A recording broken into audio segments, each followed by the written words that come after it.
இயேசுவை கல்லறையில் அடக்கம் செய்கிறார். இயேசுவின் மரித்த உடலுக்கு மரியா தம் மடியில் புகலிடம் அளித்தார். மரியன்னையின் புகலிடம் அடைந்த இயேசுவின் உடல் இப்பொழுது பூமியில் விதைக்கப்படுகிறது. வாழ்நாள் எல்லாம் நமக்காக கையளிக்கப்பட்ட இயேசுவின் உடல் என்னும் வீரிய விதையை நிலத்தில் விதைக்க அரிமத்தியா என்னும் ஊரைச் சேர்ந்த யோசேப்பு சிரமம் எடுத்துக்கொண்டார். பிலாத்துவிடம் சென்று அனுமதி பெற்று வந்தார். சிலுவையிலிருந்து இறக்கினார். துணிகளால் பொதிந்து கல்லறையில் வைத்தார்.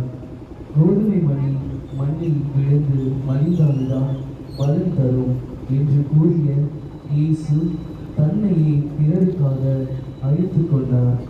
நாம் நமது சுயநலத்திற்காக மடிய வேண்டும், நம்மையே அழிக்க வேண்டும். அப்போதுதான் பிறருக்கு வாழ்வளிக்க முடியும். நண்பா, நம்பிக்கையோடு புறப்படு. நாளைய விடியலுக்காய் காத்திருக்காதே.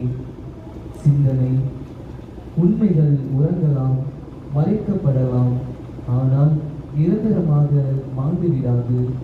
மனித நேயத்தை புதைத்தாலும் அது சிதைந்து விடாது.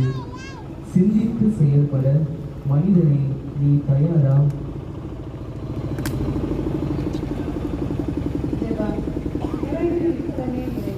மனிதகுலம் சேர்த்து வைக்கவும் காத்துக்கொள்ளவும் விரும்புகின்றதே ஒழிய உன்னை போல இழக்க விரும்பவில்லை.